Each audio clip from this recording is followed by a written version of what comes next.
TOEFL Integrated Writing Task. Writing based on reading and listening. For this task, you'll read a passage about an academic topic. A clock at the top right of your screen will tell you how much time you have to read. You should take notes on the passage while you read. The passage will then be removed, and you will listen to a lecture on the same topic. As you listen, you should also take notes. You will be able to see the reading passage again when it is time for you to write. You may use your notes to help you answer the question. You will then be asked to write a response that asks you about the relationship between the lecture to which you just listened and the reading passage. Using information from the reading passage and the lecture, answer the question as completely as possible. Please note that this question does not ask you for your personal opinion. Your response will be judged on the quality of your writing and on the completeness and accuracy of the content.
The author of the article about world hunger has some good intentions about helping us understand more about the problems regarding starvation in our world today. However, I fear that some of his comments are misguided.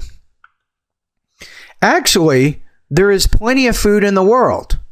Production of cereals such as wheat, rice, millet, etc. last year reached 1,799.2 million tons, enough to offer everyone in the world well over the recommended minimum of 2.500 calories per adult per day, or 2,500 calories per day, I should say. And that is before you've even begun to count the calories in vegetables, nuts, pulses, root crops, and grass-fed, as opposed to grain-fed meat. The problem is the distribution of that food, both within countries and between rich and poor worlds. People like us in the developed nations eat much more than we need. Furthermore, Western countries have enough money to support their populations. There's very little relationship between hunger and the availability of land.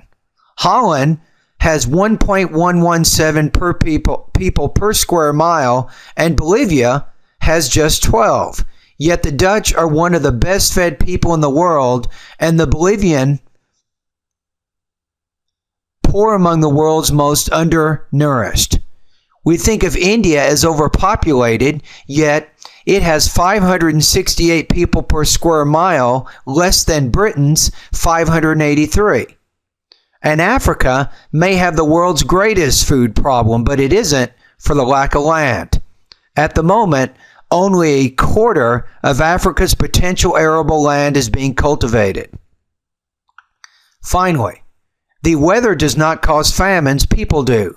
Earthquakes and floods, droughts and cyclones may be natural disasters, but humans decide who will decide to suffer from them. When the recent cyclone, for example, hit Bangladesh, it was only the poor that died. Only the poor were desperate enough for land to make the dangerous move onto the new islands that appear every year in the Bay of Bengal.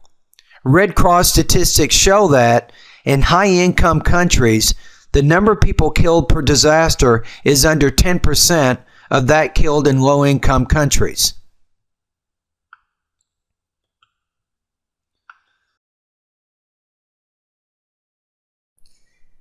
Read the question below.